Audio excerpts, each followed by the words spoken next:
Hi, welcome to Constitutional Chats, hosted by me, Janine Turner, and Cathy Gillespie, with students Dakari Chapman and me, Tova Kaplan. Join us as we discuss hot topic issues with constitutional experts. It's sponsored by Constituting America.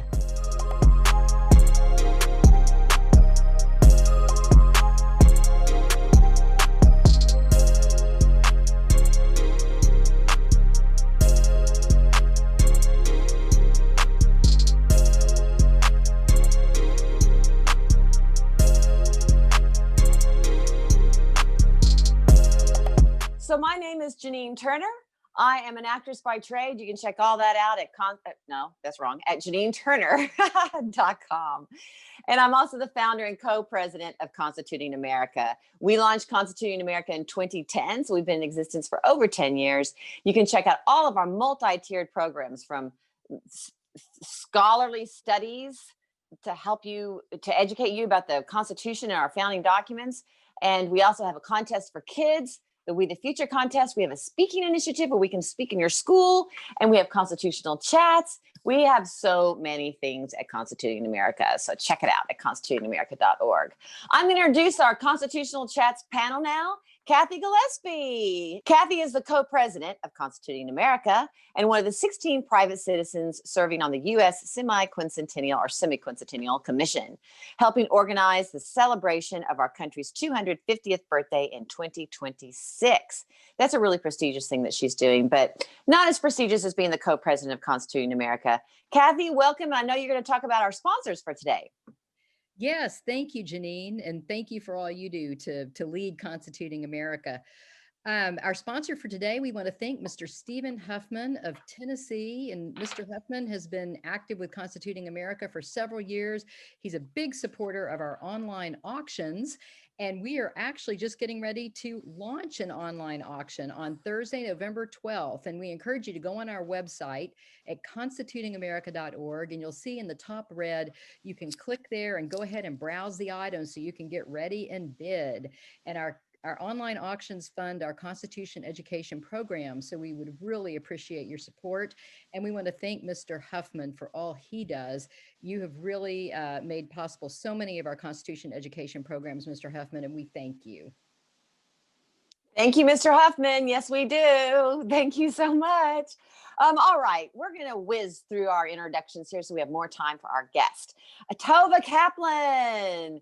Tova Kaplan is 16 years old. You just would never know it. From Chicago, Illinois. She's a 3-time winner of our We the Future contest for marketing plan in our entrepreneurial category, best PSA, and now best app.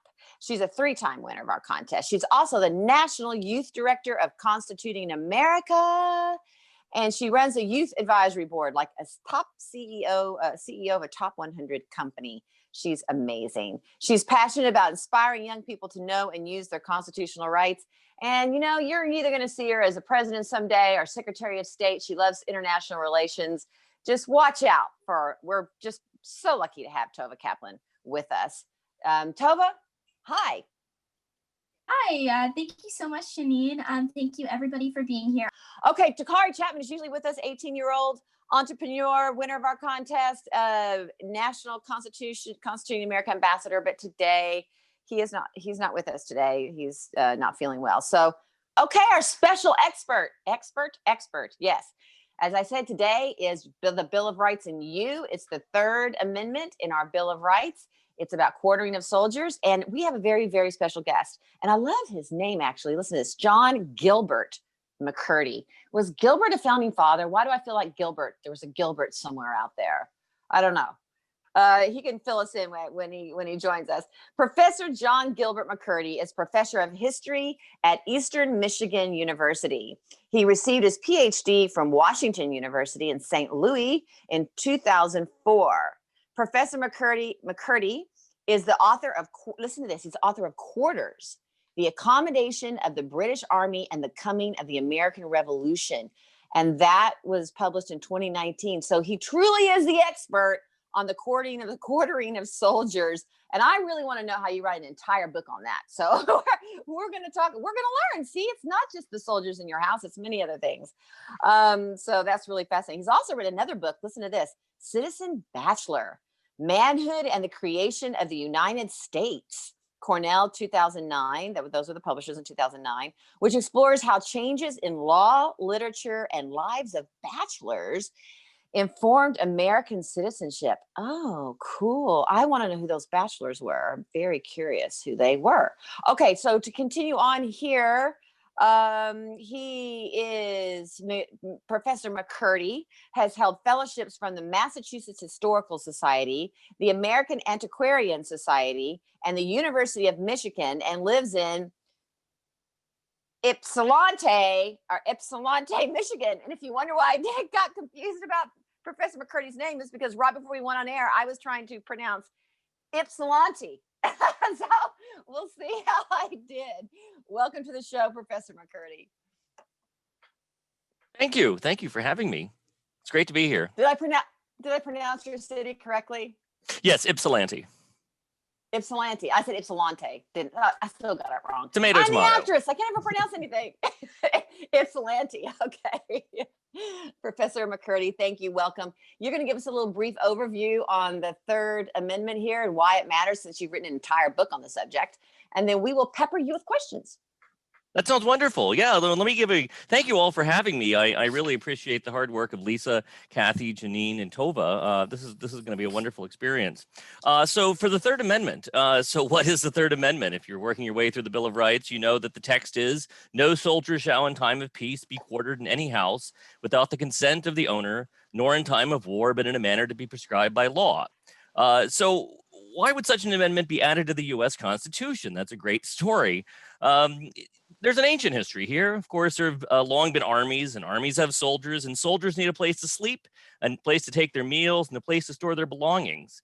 Where does this happen? Well, for most of human history, this happens wherever they can find a place to rest. And of course, most commonly, this is in a house. We see this throughout ancient history. There are stories of quartering that show up in the Hebrew scriptures on through English history. The story is that in England, probably the first instance of quartering is when William the Conqueror arrives in 1066. He brings all these soldiers with him from Normandy. Where are they going to go? Well, he just starts shoving them into the houses of the people living in England. Of course, you might imagine people hate this. People hate having soldiers quartered on them. Troops are destructive. They threaten people's lives. They threaten people's property. And they were expensive, because if a soldier was placed in your house to rest, to sleep, to store his effects, you were probably also expected to feed him. And you may or may not have been compensated for this. So there's a lot of complaints about quartering. People long hate quartering. You see this throughout the Middle Ages. Things actually get worse as we get closer to the American Revolution. In the 17th century and the 18th century, armies get larger and larger across Europe. Tens of thousands, ultimately hundreds of thousands of soldiers. And unlike William the Conqueror, all these soldiers aren't going abroad to conquer people or terrorize foreign citizens. Rather, larger and larger numbers of soldiers are staying at home as a protection to provide domestic security. Well, where are all these soldiers going to go? Well, the people in England by 1689 had discovered an answer: anywhere but the house. So England passes a law in 1689 that says soldiers can only be quartered, they can only sleep in taverns. These are, a tavern. Basically, this would be our 17th century, 18th century version of a hotel and a restaurant, if you might think of it that way. And so this is an idea, but one of the interesting points here, of course, is it's at this moment that English people also start to say we have a right not to have soldiers in our home. And this is really about the first time people start talking about having a right to not have soldiers in your house. Well, most of this isn't a concern to Americans. There have been British colonies, English, then British colonies in North America going back to the early 17th century. And there aren't a lot of soldiers, there aren't a lot of professional soldiers in North America before about 1755. And it's at that point that Britain gets involved in this massive war with France. And we know this is either the French and Indian War or the 7 Years' War. And England, Great Britain starts sending tens of thousands of soldiers to North America to fight the French. Well, where are these guys going to sleep? Well, the Americans don't want them. They don't want them here because they don't want them in their houses. And so they try putting them in taverns, abandoned schools, hospitals. They just don't know where to put them. And the Americans actually try to say, well, we're also British subjects. We have a right not to have soldiers in our house. But Britain ignores this. And they say, well, those types of rights don't apply to you. So what the Americans do is they ultimately end up with a very practical response. They start building barracks. Every major American city along the eastern seaboard in the 1750s starts building massive barracks. New York, Philadelphia, Charleston, Boston, throughout New Jersey, Albany, have these massive barracks capable of holding thousands of men. And this works. This keeps soldiers out of Americans' homes. And the British Army is the place to go with this. They allow these soldiers to stay in these barracks. Of course, the British Army will also expect the Americans to supply the soldiers who are then in these barracks. And this is kind of the truce. This is a lot of it's on this era that I work on in my book, Quarters. And some of these issues also continue on. Of course, there seems to be a pretty even peace. The British Army is actually really good about staying out of Americans' homes through the 1750s and 1760s. Of course, once the American Revolutionary War begins in 1775, all bets are off. British soldiers start going back into people's houses. But you know what? American soldiers also start going into people's houses. It's a time of war. So when the revolution comes to an end and the Bill of Rights is drafted in the late 1780s, early 1790s, this idea of having a right against quartering soldiers in your house is an ancient principle. Americans want this in their Bill of Rights. They want to have this right guaranteed to them. And I think it's very interesting where the Third Amendment shows up, right? It's right between the Second Amendment and the Fourth Amendment, which is obvious. But the Second Amendment is about constraining military power, right? You create militias. You allow individuals to own their own weapons. There's a sense of taking power out of the hands of the government. You don't let the government simply control all the war-making powers. There's a sense also with this of keeping soldiers out of your house. And the Fourth Amendment, of course, protecting your house and your effects from intrusion by the government. There's something very similar to that in the Third Amendment as well. Interestingly, of course, the Third Amendment famously has never been the subject of a U.S. Supreme Court decision. And we might ask, why not? Why does this get forgotten? Well, the practical response is the U.S. Army doesn't actually shove soldiers in people's houses. It doesn't want to. It's bad for discipline. It makes civilians unhappy. Even during the Civil War, even during the wars against Native Americans in the West, we don't see the Army putting soldiers in people's houses. The Third Amendment doesn't have this place to be evoked. However, some people, constitutional scholars, lawyers, creative people have tried to say, well, is there something larger here? Is there a larger principle applicable from the Third Amendment? And we might think like the First Amendment. Of course, those who argue for flag burning or other types of expression will say, well, this is a form of free speech. So is there something about keeping soldiers out of your house that has a larger implication? Well, different times this has been tried. There was a case in 1982 where there was in New York, the governor forced striking prison guards out of their rooms in staff housing in order to make room for replacements. This is during a strike. And the people who have been forced out of their houses say, well, this is akin to quartering soldiers. The court throws this out. They don't accept this logic. Famously, the Griswold v. Connecticut decision in 1965 asked the question, do married couples have an expectation of privacy in their own homes? And the US Supreme Court says yes, in part because of what is written in the Third Amendment. More recently, there was an interesting article that came out a couple weeks ago. Alex Zhang, this appeared in the Atlantic, asking the question, does the Third Amendment protect Americans from infection? And he asked this question of, well, if part of the reason of keeping soldiers out of people's houses was because of fear of diseased soldiers and spreading things like smallpox, could some of this apply to where we are today with COVID-19? And he tries to make that case. So the questions, the larger implications of the Third Amendment are still very relevant, even if the piece itself and the details behind it aren't immediately applicable.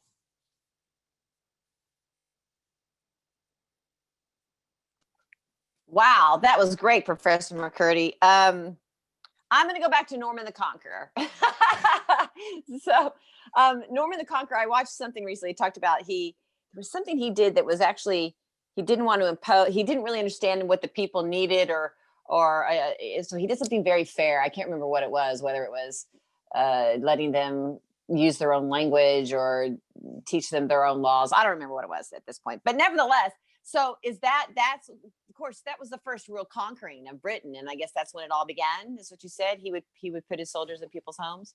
In England, in the English context, this is believed to be the first time that the English have soldiers forced into their homes. And part of the reason is because William is arriving with a conquering army of professional soldiers, whereas England had mostly been defending itself with militias at that point. Militias made up of civilians. Yeah, and you don't need to. Wasn't really united. Yeah, you don't need a special place for them to sleep. It wasn't really united yet. England wasn't until Norman the Conqueror. Okay, go back to the prison. What you kind of skipped by that pretty quickly. Can you tell us that prison that they took it to the Supreme Court, but the Supreme Court threw it out? And what was the prison guard? What was happening? What were they trying to do?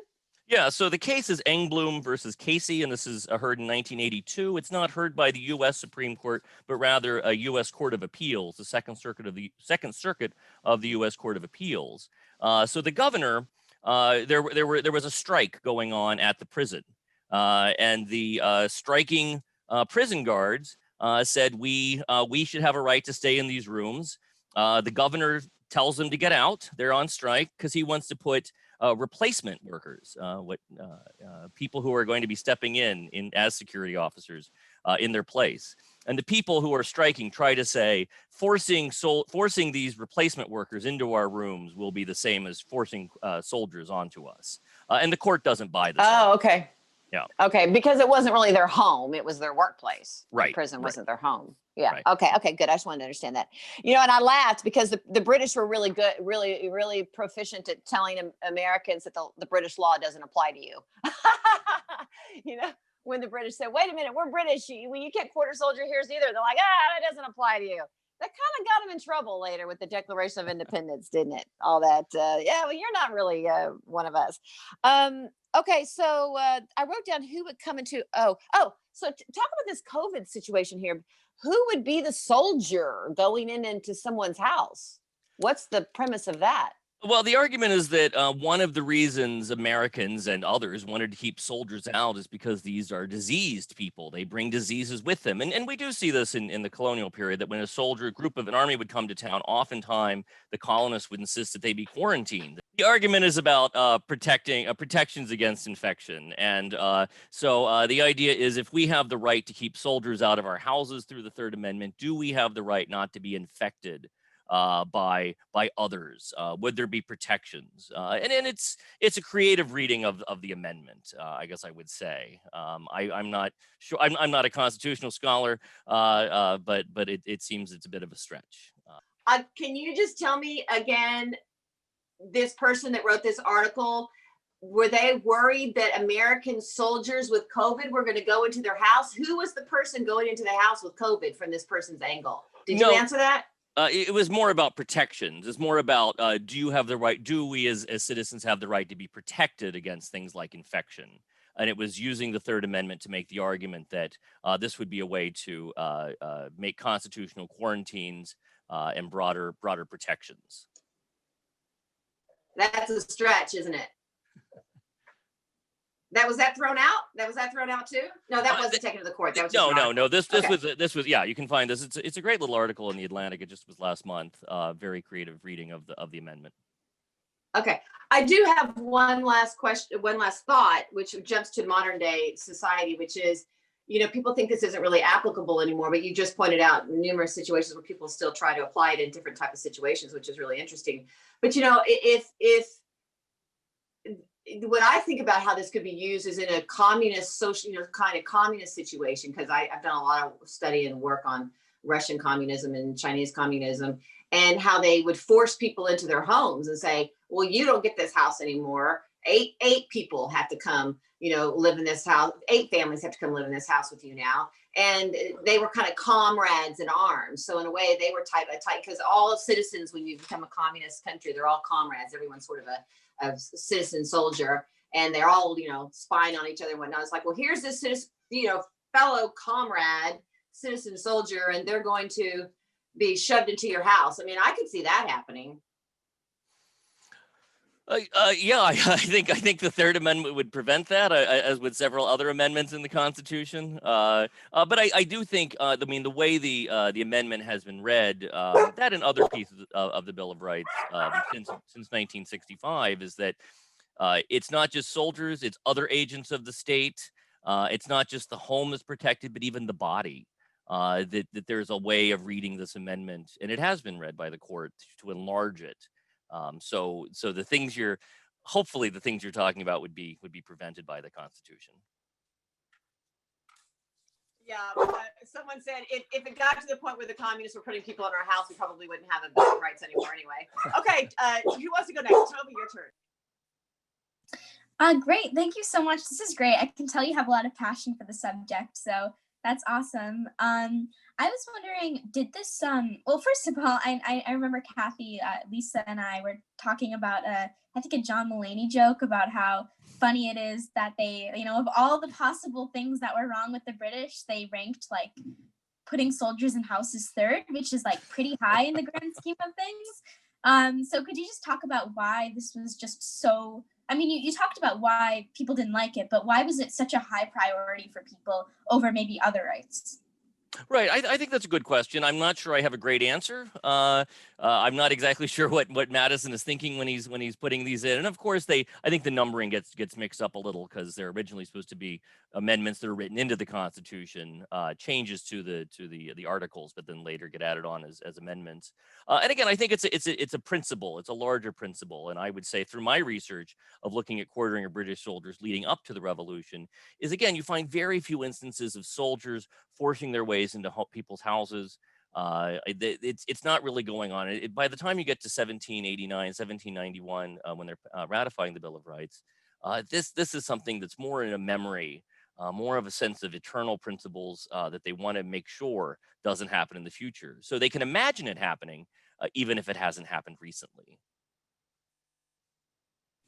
Thank you. That's really interesting. And did this amendment like change the nature of warfare at all? Like, did it, in America, did we have to structure our army in a way that was different from other countries because we couldn't rely on housing from other people?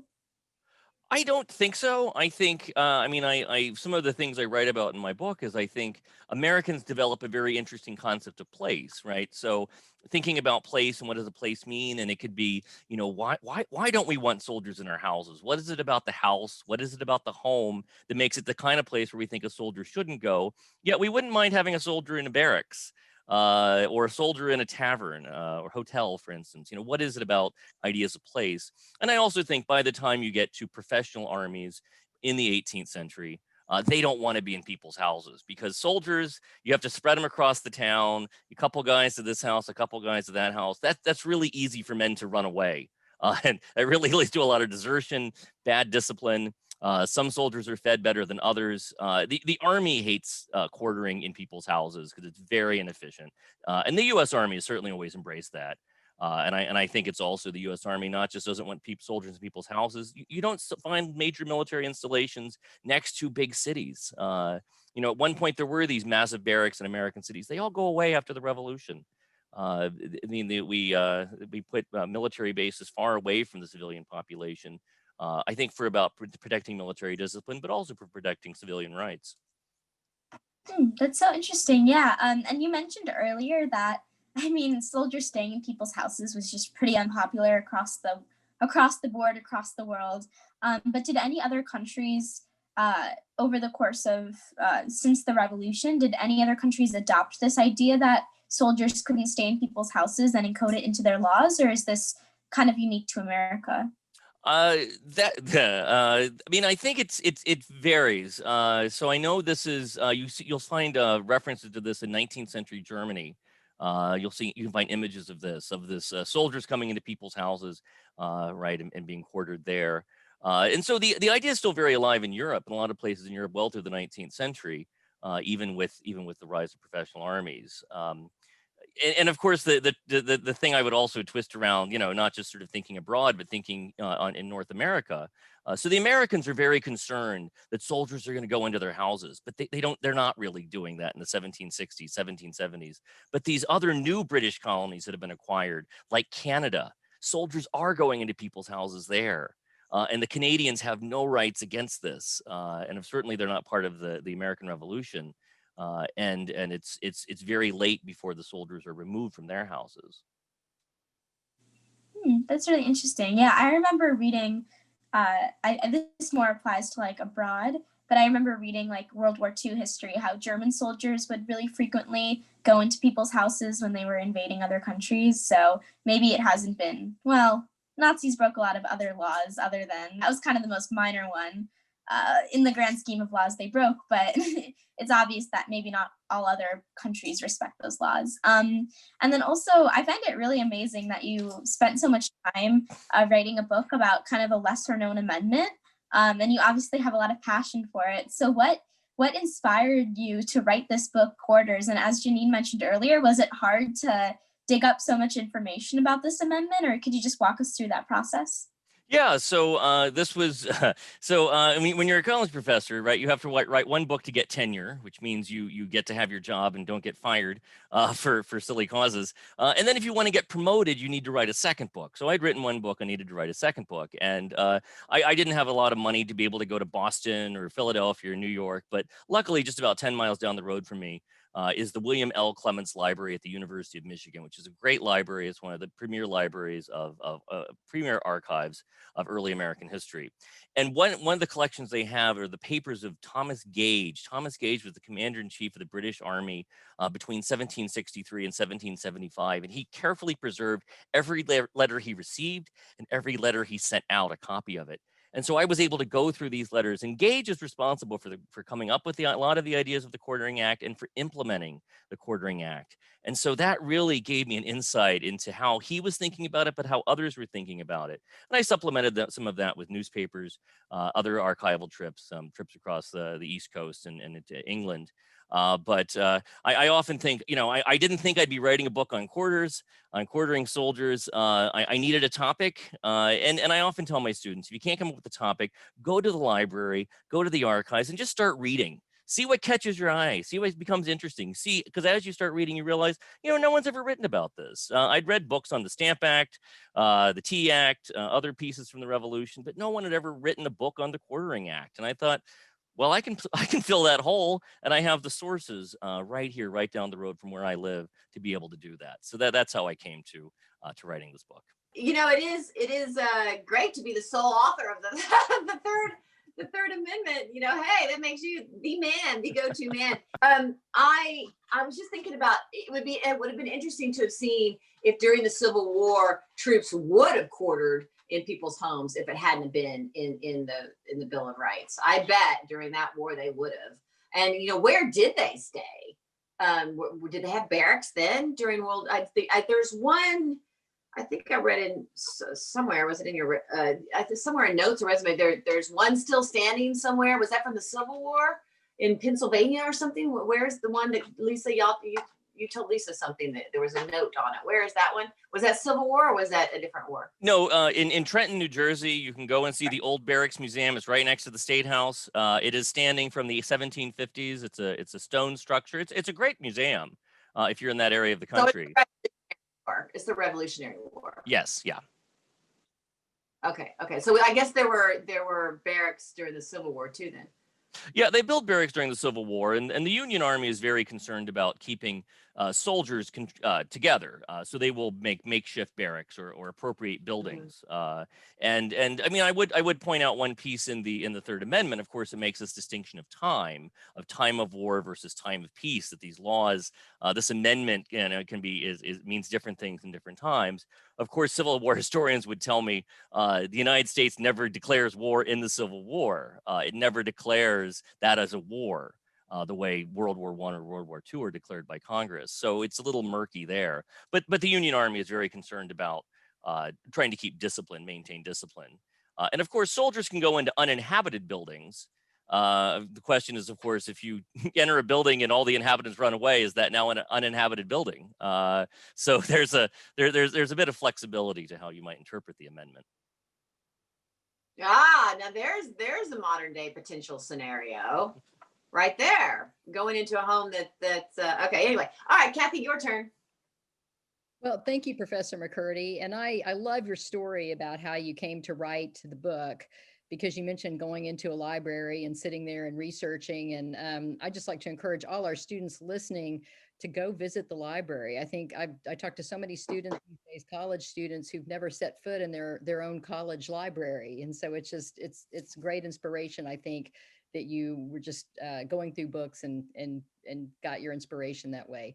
But one of our listeners, Dwayne Horner, is asking a great modern day question. He's wondering that during recent protests in DC, I think the mayor of DC, Dwayne says, kept some of the National Guard at DC hotels. And do you recall that, putting some of the National Guard up at hotels? And would that be an infringement on the Third Amendment or not, since it's hotels and not private houses? Well, I would say the argument could certainly be made, because another thing I would point out in the Third Amendment is it doesn't specify private houses. It says any house. And what is a house can be pretty then loosely interpreted. I think if this was happening against the will of the owner, because that's another piece of the amendment, the owner of the hotel may have a case. But again, I'm not a constitutional scholar, so I don't want to advise anyone on lawsuits. And I don't mean to interject, Cathy, but real quick, I thought though you said that it was okay that they go into taverns, that they could stay in taverns. That's where they ended up staying in. Tavern was a modern day sort of hotel. What's the equivalency there? Yeah, no, in the 18th century, certainly that was true. But when you get to the Third Amendment, when the Third Amendment's written, the Third Amendment is pretty clear. It says any house. It doesn't distinguish between public and private, which had been the custom in the colonial era and during the Revolution. Okay. And do you know if it's ever been discussed, would quartering only mean staying overnight, or would it just mean coming onto property in general? Oh, that's a good question. I don't, I don't know. I mean, usually it's understood as staying overnight. I mean, you could break down the word quarters, right, which is then is referring to place, house. Traditionally, it's about a place to sleep, but I suppose that could be tested as well. And we've got some other great questions here in our queue. Lucia Booth asks if the Third Amendment applies to generals and other higher ups. She said that she lived near the Washington headquarters in Morristown, New Jersey, and she's visited Brattonsville, South Carolina, where private homes were used during the Revolutionary War. I guess the Third Amendment wasn't in effect in the Revolutionary War. And had you said that soldiers did use private homes sometimes in the Revolutionary War, even our American. Certainly, right, and you're right, exactly. So this is the revolution is before the Third Amendment, and again, but the spirit of the law is, or the spirit of the amendment is times of war is different than a time of peace. Okay, well, great. Well, Janine, I will toss it back over to you. Time of war is different than a time of peace. What was the question? That soldiers were quartered in people's houses during the Revolutionary War? American soldiers were in some people's houses in the Revolutionary War. Yeah. Yeah, that's interesting too, because it's not just British soldiers, like the enemy's soldiers. It's your own soldiers. So that's an interesting, offshoot of that question. But what it's something that just confused me about that answer though, because it was before the Bill of Rights. So even though Americans didn't want it, it occasionally happened. Is that what was just discussed there? Yeah, I would build on that, and I would say certainly, and again, in during the war itself, the other thing I would add is a number of people. There's nothing in the amendment that prevents you from allowing soldiers into your house, and even before the revolution or during the revolution, a number of Americans will choose to allow soldiers into their house. Abigail Adams, in her house out in Braintree, famously after Lexington and Concord, the first battles of the American Revolution, will open up the family house to soldiers, American soldiers who are passing through, because she sees this as part of her patriotic duty. And we see this in other instances as well. People willingly will allow soldiers in. And I would say for the most part, people are happy to have officers in their houses. Officers tend to be older, more refined. They pay pretty well. You're going to get more money out of a colonel than you're going to get out of a private who stays in your house. And so sometimes that will affect how these things work. Again, before the Third Amendment. Now, in time and peace, talk about the time and peace, time of war and peace. Sure. I mean, the amendment, and it's unique. I mean, I always think the Third Amendment has a lot of flaws in it, right? If you were writing the Third Amendment today, this is a really messy amendment. So one, it makes a distinction between, no soldier shall in time of peace be quartered in any house without the consent of the owner, nor in time of war, but in a manner to be prescribed by law. So, I mean, that last clause always I find so interesting, because could you imagine if that last clause to be prescribed by law was in the Second Amendment or the First Amendment, right? What if Congress could get rid of the First Amendment or Second Amendment rights simply by passing a law, which is what's going on here in the Third Amendment? This is a really easy amendment to set aside. And it's also, of course, time of war, time of peace. Well, who gets to decide whether you're at war or at peace? Well, traditionally, that's Congress. That's what it says in the Constitution. But as we know, since the end of World War II, Congress has not ever declared war, yet we've been in a lot of conflicts. So there's a vagueness, I think, that makes this amendment really complicated. Let's go back to that last line, but prescribed by law. You want to touch on that? What do they mean by that? They don't say, obviously. To be prescribed by law in the context of the Constitution would obviously be, this would be a congressional law. So Congress could lay out how quartering should happen, when it should happen. It would be up to Congress. So it's saying no soldier shall in time of peace be quartered in any house without consent of the owner, nor in time of war. And we're talking about that could apply today to hotels. But in a manner to be prescribed by law. So in other words, if a soldier can stay in a house, it would have to, as you just said, become through the legislative branch. Correct. For Yeah. creating some law. Right. Huh. Interesting.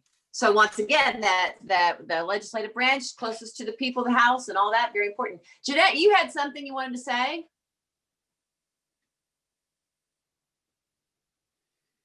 Hi. Yeah, spending a lot of time, it's funny how you learn where you live, you were saying earlier with your library. Growing up in the Philadelphia and the South Jersey area, we had an opportunity to study so much about the American Revolution. And I think I'm getting from you today, that is where the term public house came from. Why they had the separations between a public house and a regular house. But also, wasn't it a large part of the Quaker community would open their homes to soldiers, especially in the Brandywine area and in Trenton, and as Cathy was saying in reference to Morristown, because the Quaker community were nonviolent and they didn't go to war, they felt that they were serving the country by allowing people to stay there. And just for those of that were listening that are saying, wait, I know of points in history where soldiers stay in homes, a lot of times it was Quaker families Right. that open their homes. Yeah, no, that's a good point. And I think if you're looking for something to read on this, one of the best sources I would recommend is Elizabeth Drinker. She's a Quaker woman living in Philadelphia during the Revolution, and she keeps a diary. And so you can either see the long version or there's a series of concise versions. But Elizabeth Drinker, and much has been written on her, but you can get the diary itself. And she has some of these experiences of having soldiers in her house. Thank you. And yeah, thanks, Jeanette, for that. That was really, really cool. All that information and about the book as well. And see, but also to be a daughter of the American Revolution, you have to have a lineage of someone who fought in the war or gave provisions. So with my lineage, it was Israel. His name was Israel Gant, and he gave provisions to the soldiers. So now I'm wondering if that could have been he opened his home. I always thought it was, giving the wheat harvest or something, or the liquor that he cut. I mean, the tomatoes. I mean, I really didn't know what that meant, but now I guess it could mean that it could be he opened his home. That's a pretty sense of provision, I suppose. Okay, Tova, go ahead. I know you have class, but ask if you have another question. Yeah, thank you. So when American soldiers go into other countries, obviously the Constitution doesn't apply to those citizens, but are there any, like, do they keep the same protocols of not staying in people's houses? Like, how do they continue that principle? Yeah, that's a good question, and I'm not going to have a good answer for that one. You ask these amazing questions that I'm unable to answer, which I always think the only good question is one you can't answer, right? I mean, and I think this is a concern, right? So soldiers outside of the United States, the Constitution doesn't apply to those people. My understanding is again the U.S. military is very concerned about invading people's houses. Part of the problem is, of course, you don't want to irritate. You don't want there to be a backlash in the place you're in, and this can be a real problem. And this is an ancient principle, right? This is the English worry about this 1,000 years ago. Um, I won't say it doesn't happen. I won't say it doesn't happen in times of war. A lot of the niceties are go away in the exigencies of the moment. So also, I was wondering, has that law ever been broken in the US, or has it been a principle that was like has been pretty meticulously adhered to? Right. I mean, again, the Third Amendment's never come before the Supreme Court in a way that it's been upheld about soldiers actually being in people's houses. I would not interpret that as meaning that it's never happened, but it's not happened in such a way that it's ever received attention or recourse in the courts. Which I don't know. I reflect back on it as an American, and I think that's a really good thing. That gives me a lot of faith and hope in my country. That in 200 and some years, we haven't seen soldiers forced into people's houses against their will. Okay, it's interesting, and if we put the amendment up again, that it doesn't say whether it's an American soldier or a foreign soldier. It just says any soldier.